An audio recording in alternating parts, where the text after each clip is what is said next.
The music, the beat, the heat, the dancing. I love it. So what have you got so far? He must be about 40, unless he went grey a bit early. Into rave music? Is he on drugs? No, I don't even drink. Cheers. Your car, sir. Why, thank you. And he's a skateboarder at his age.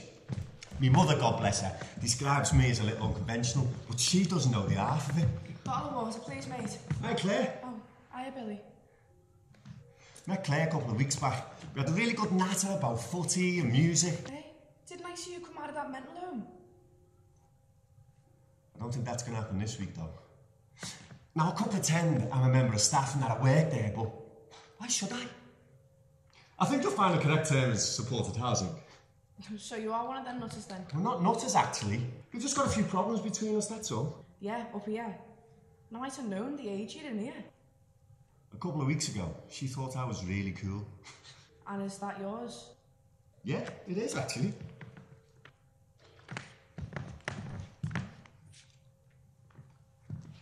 Hey, bipolar affective disorder sufferer to you. The only problem with being, well, one of these, apart from people like her, is that, well, sometimes I stay out most of the night, have a blast, forget to take my meds and go AWOL. And okay, sometimes I just decide not to take them. Main reason being, they bring me down too much. I feel doped up, numb, like I'm not quite here, a bit depressed, you know. So then my support worker notices I'm not quite myself and calls for the psychiatric nurse, but fair enough, but there's no bed available. So I stay put and I start taking my meds again, and I'm sound. Well, loads better anyway. Now, imagine this. Imagine you're sitting in your flat and you just had a chat with two nurses and a social worker, and there's a knock on the door, and there's two coppers, one of them massive. It's 5-on-1, as if I'm dangerous. I had the urge to run, wouldn't you? But I didn't. I'm playing it cool, and I have a chat with them. And then they decide, even though I'm taking my meds and I'm loads better, that I've got to go back into hospital. So I'm playing it quietly and I go along with them. But it's only when we're outside and I'm about to get in a police car, they decide they want to search me for sharps. Now, to anyone passing by, I'm some sort of criminal, aren't I? My mother would have been mortified. And then I'm back in the hospital. And I remember why I ran last time. Small spaces, locked doors, not enough room to breathe, never mind move. And they're not letting me off the ward for a smoke, even with an escort. So I'll wait. I'll wait until the door's kept open for a moment longer than it needs to be. And I'm away, along the corridor, press the button and through the doors. They'll be taking the stairs, I'm taking the banisters, they've got no chance. And out into the air, and I'm off. Come on now, ladies and gentlemen, haven't you got homes to go to? Right, Joe. We got talking a couple of weeks back outside the club where he's a bouncer. Me on me rollies and him on his pipe, would you believe? I never would have took you for a pipe smoker. Well, you're not alone. It's a surprise to most people. Catch you next week, Joe. Hey, if you don't catch me first. So now, Billy, I got a job at the club because an old mate from the docks runs it. He took redundancy, but I stuck it out until the bitter end. And I'm not sorry, but once we were all sacked, well, docks was a community all of its own. Everybody knew you, you had a place in things. So it felt like a bereavement. I'd find myself down by the river, thinking about jumping in. And the only thing that stopped me back then was my daughter Louise. And in the early days of my depression, the taste of the Mersey. Then my marriage starts to fall apart. It wasn't her fault. She's worrying herself soft over money, and I'm staring at the wall all day.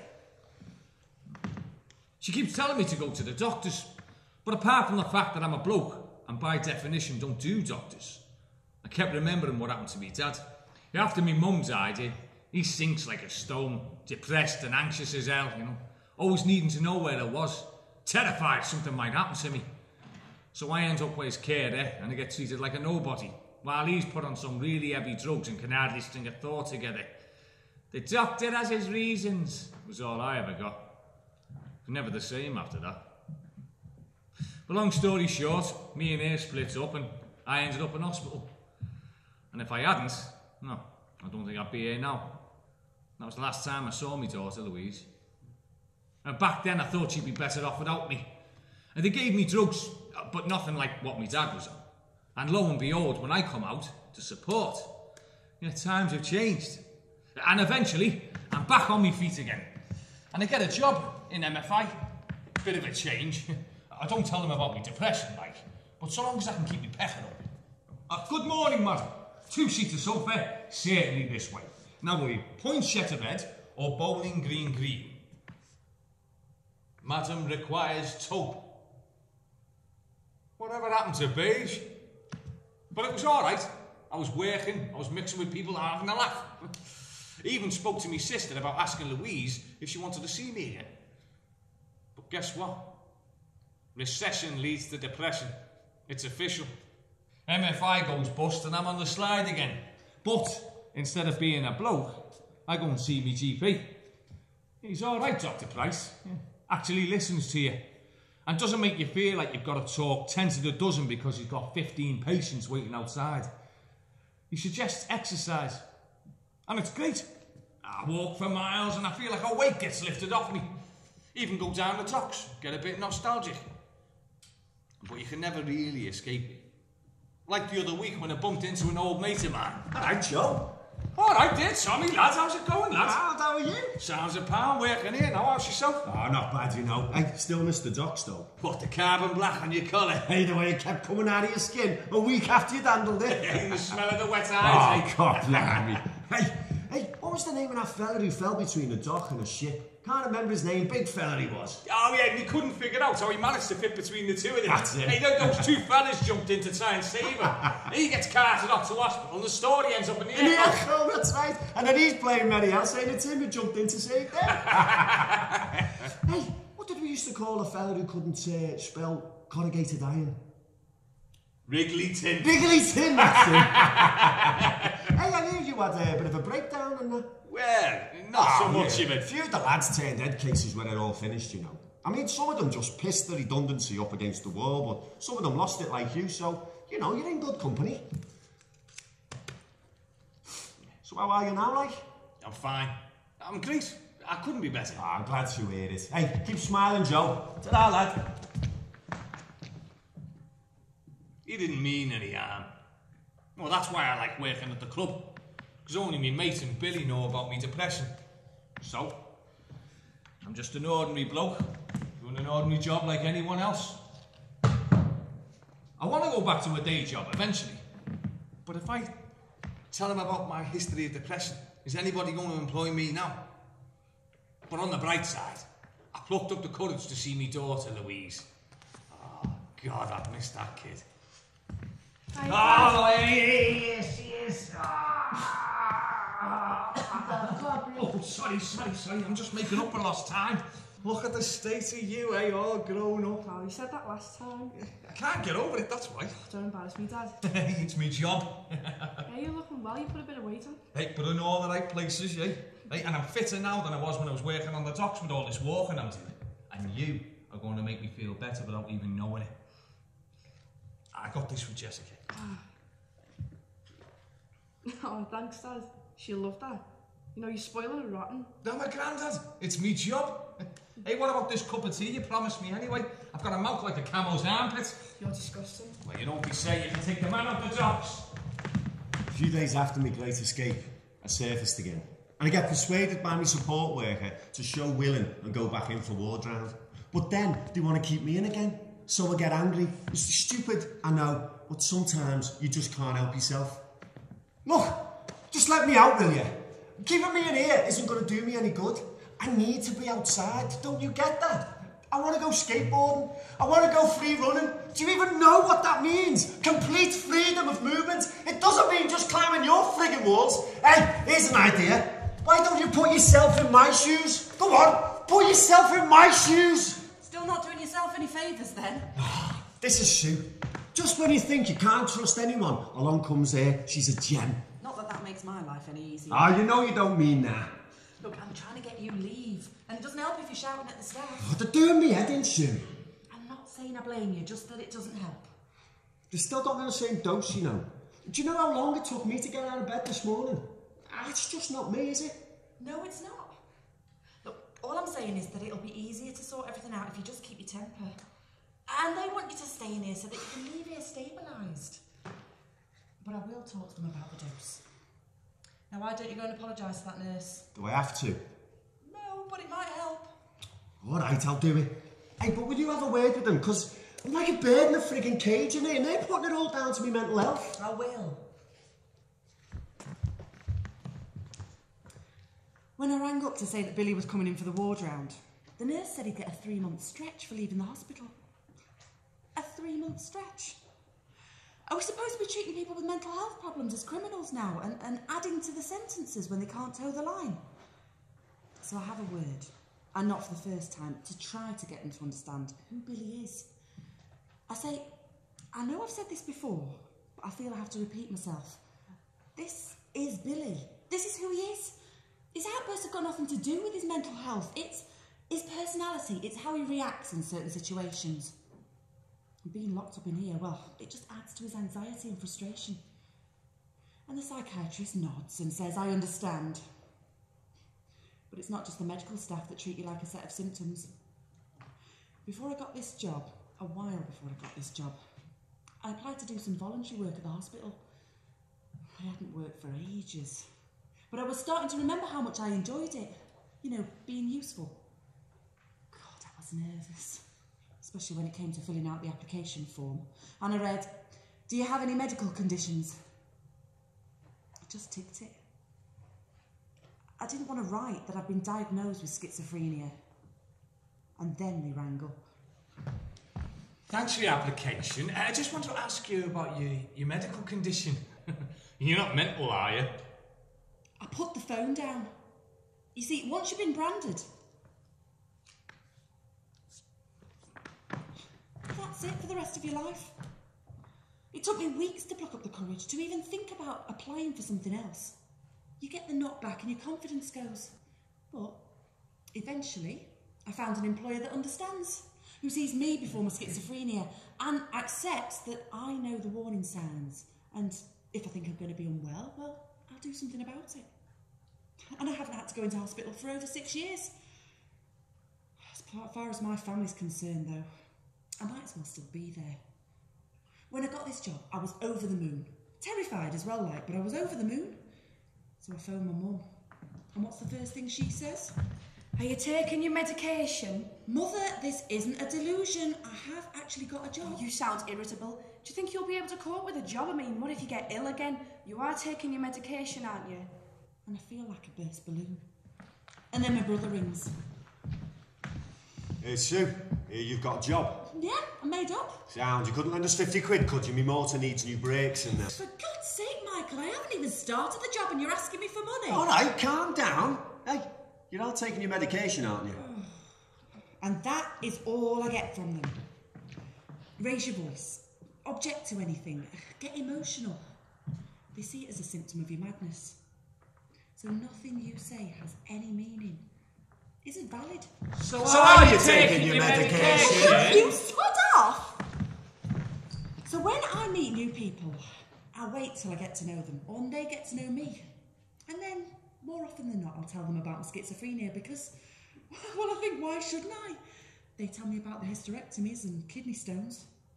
Sometimes I get a positive reaction because I'm managing it, because I've got a life.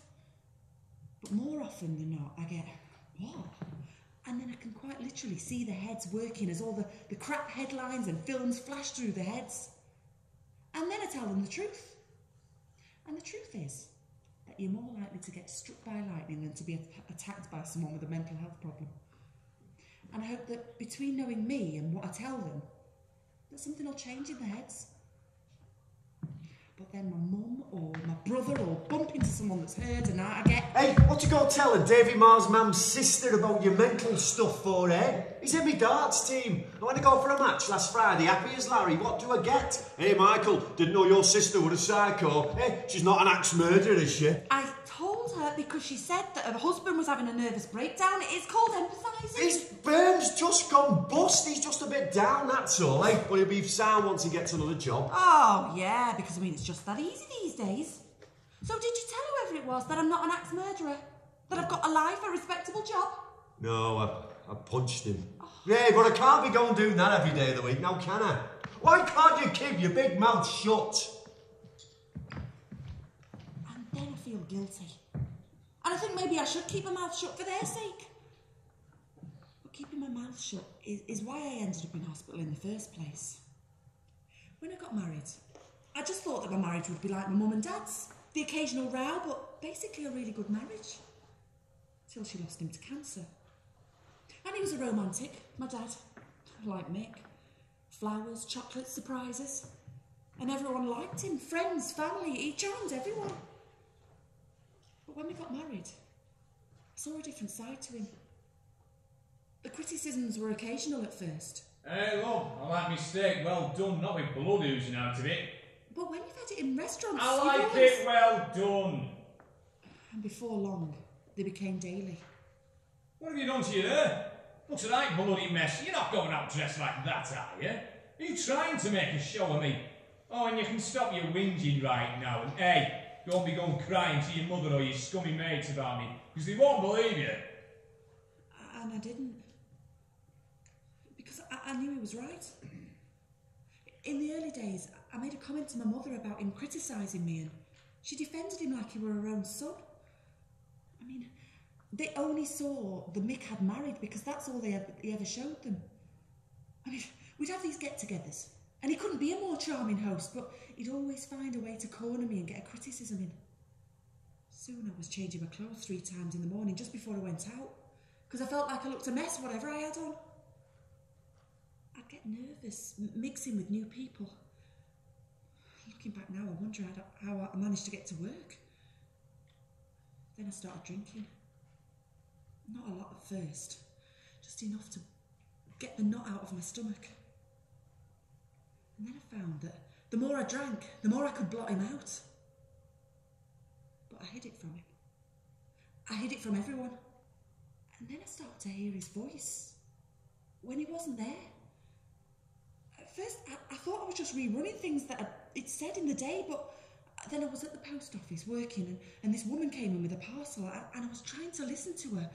This is going to London. It's my daughter's Stupid birthday. bitch. She's waking up to a final exam. Can't you do anything? Look. Reckon she'll get a 2-1. Can't even I've put a thought stamp to on have a daughter at parcel. university. You're Not useless. to know where You're she'll not get fit a to grade have a from. job. You Not can't from even me, keep the that's house for sure. straight. It's It's a a weekly bloody graduation midget. course. Don't know why I'm Boring married to like you, baby. fat, you I'm ugly little not mistake. Your hand is You're shaking. You just can't even a think bit straight. not You're a waste of And I'm trying to space. concentrate.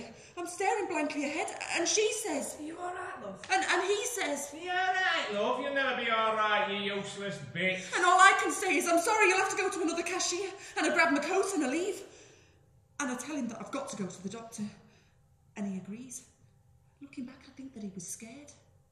The only thing is, he comes with me and plays the loving carer, and there's nothing I can do about it. Not that I'm given the opportunity to. The doctor looks right past me and asks him what the problem is. He never addresses me directly. I'm suddenly this non-person. And I'm admitted to hospital. And when I'm allowed visitors, my friend Julie's the first person that I see. And she asked me about Mick. And there's something about the way that she asked me that makes me want to tell her the whole thing. Turns out she overheard him at one of our get-togethers. And if it hadn't been for Julie offering me a place to stay, I might still have been there now. Meanwhile, back at Billy. It's 2 weeks later, and me and Sue have had another chat with the psychiatrist. He asked Billy about his risk-taking behaviour. He seems to think that skateboarding and leaping around buildings is risky. I say, I think being stuck in an office for the best part of your life's risky. He laughs. I'm serious. So we explain. I tell him I was the same when I was a kid, you know, climbing trees, jumping streams, running along the wall of Molten Quarry. I was always looking for a buzz. In fact, I was free running before it was invented. I say, I'm not being manic, I'm being me. And I remind them that Billy wasn't diagnosed until he was 20. Bored off me box on some business course because my parents wanted some high flyer of a son. Well, I ended up avoiding their weekly phone calls, and then I failed my exams and I left. And when I went home, they wouldn't let me through the door, so I haven't seen him since. And the psychiatrist listens and suggests that Billy be offered 2 hours unescorted leave from hospital. Billy's advocate points out that 2 hours isn't really enough time to go anywhere or do anything, so suggests that 5 hours would be more beneficial to his recovery. And I've got 5 hours of freedom, yes! So where are you off to? Oh, I don't know, I thought I might do a bit of clothes shopping, stop for a coffee. Really? No, go for a run! Great. Make sure you get back in time, I though. will. Later. He'll be out soon. And hopefully this time he'll stay out. Says he fancies being an outward bound instructor. And with the right support, he'll do it. Hiya, Louise, love. Sorry I'm late. How's your dad? He's okay, thanks. We're all going for a picnic on Sunday. You should see him with Jess. Oh, how is she? She's fine. Jake's just taking her to his mum's. Have you told your dad about the court date? Why? Do you think I'm going to lose her? Oh, no, it's not that. No, it's just, well, wouldn't your dad want to be there to support you? I couldn't tell him, because then I'd have to tell him everything. I can't tell my dad about what happened to me when I was a kid. Although my mum had long split up. He'd blame himself. I know he would. When Louise found out she was pregnant, she'd already been diagnosed with schizoid affective disorder, but she'd been stable for a while. I didn't even realise I was pregnant at first. So although me and Jake knew we wanted kids, we were careful. Wanted to save some money first. So I go to my GP and say, well, my periods have stopped and I've started Just to a moment.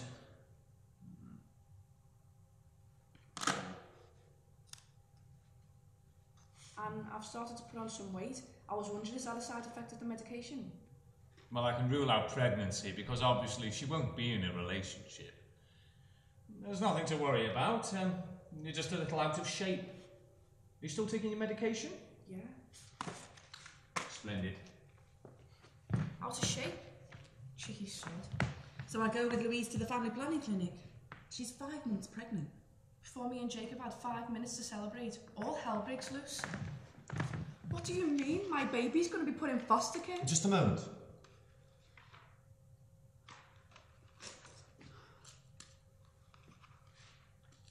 How do you know I'm incompetent?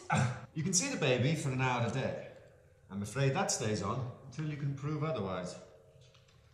Whatever happened to innocent or proven guilty?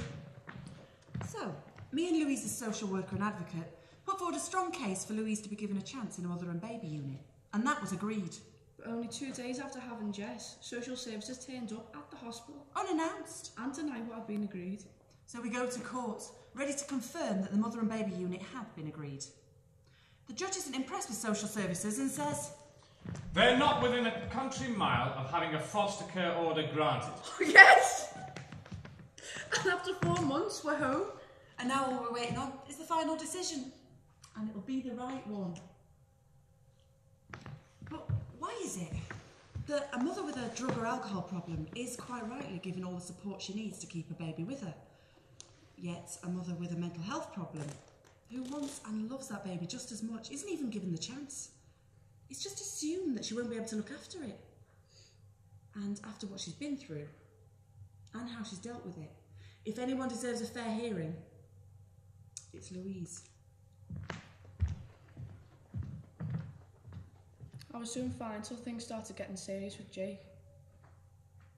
We'd shared a lot of stuff, but I'd never told him about what happened to me when I was a kid. I told him that about a year after my mum and dad had split up, she met someone else. And before long, he was living with us. And I'd feel his hand on my back. Come on, pickaninny. That became the signal. At school I got black bastard, nigger, daily, like it was my name. But that was nothing compared to what I got when I was at home. I tried to avoid being alone in the house with him, like my mum would be going shopping and I'd say, can I come? And she'd say, oh no, I'll be quicker on my own. And I'd say, but I can help. And then he'd say, don't you want to stay at home with your dad? I'd say, you're not my dad. And she'd clip me round the ear and say, listen, he's a better dad than yours ever was. I'd be shaking, so angry with her and so terrified of him. And then she'd go saying, I won't be long. But she was gone for centuries. As soon as I turned 16, I kept on a mate's floor until I could find a bed sit. And then I went to college and tried not to think about it. And Jake was great. He was really supportive. But telling him did something to me. And that's when I developed schizoaffective disorder. I was in hospital for a long time.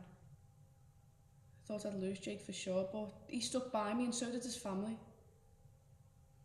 But when I came off of medication for the rest of my pregnancy, the symptoms were back within a few days. I could feel that hand on my back again. Like, literally feel it. And I hear that voice. Come on, Pickaninny. And smell the blood. And the palm olive soap I used to wash it away.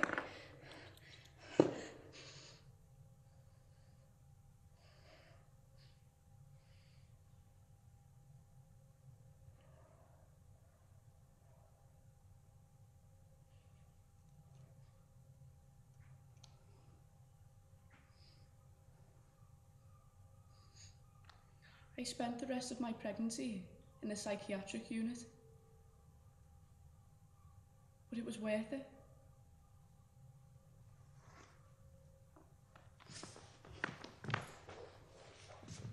Now, all I want is for me, Jake and Jess, to live as a family.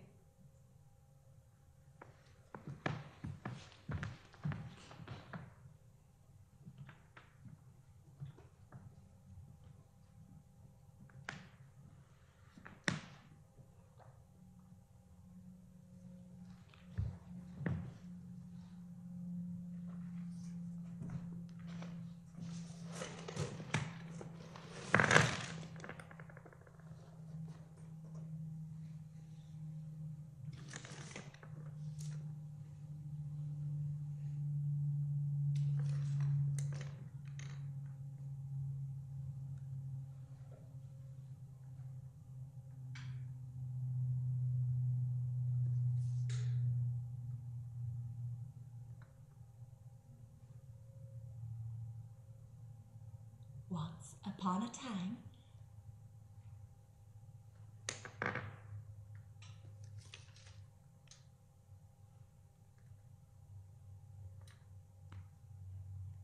that's the house.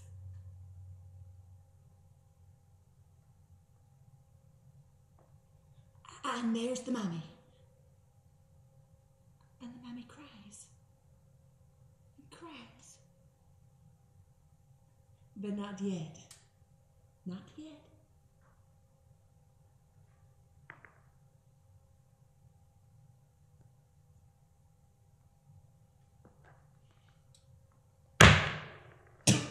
That's you. Poor Mary.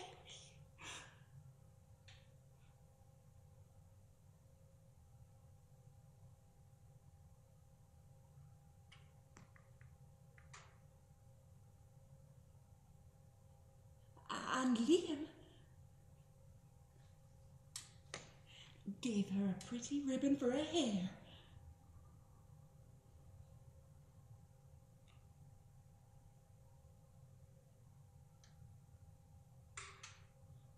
But that was a long way away. A long way away. With you in there. Weren't you, Poppet? In here, snug as a bug in a rug. And the mammy cries. And cries and cries. And Mary.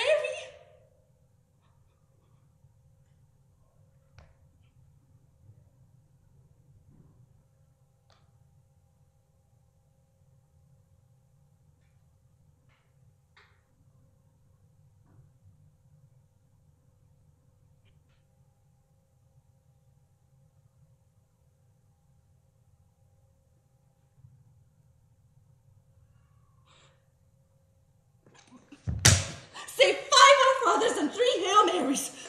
Wash away the sins. Wash away the sins. Wash away the sins. I am clean. I will be a good mammy. And up at 6, my girl.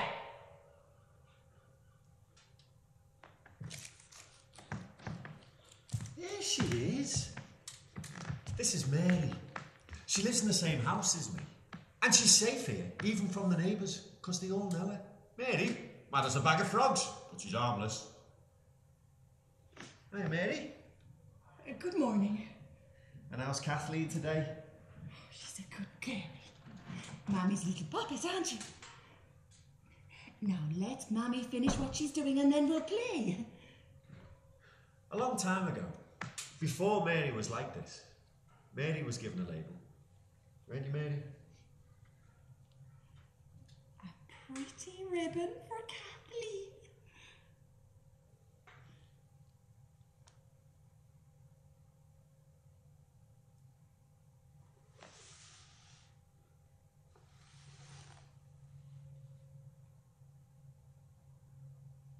Holy Mary, Mother of God, forgive us sinners now and at the hour of our death. Amen.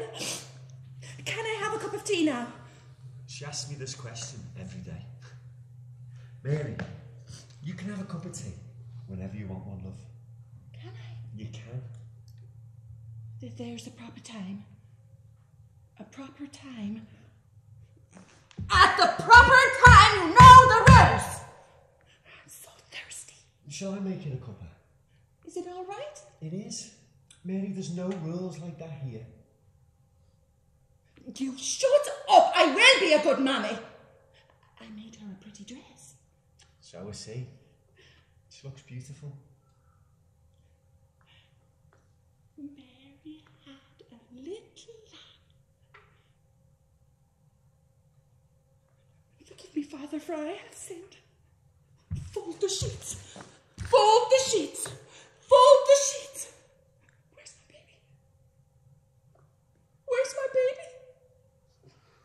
Mary. Where's my baby? Mary, she's right here in front of you. There's Mammy's little puppet. That's right, Kathleen, story time's over. But we can have another story tomorrow. Come on, let's go and have that cuppa, eh? There's just something we need to do first.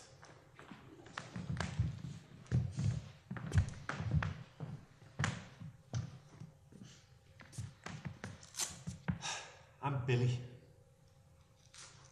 I'm Joe. I'm Louise. I'm Sue.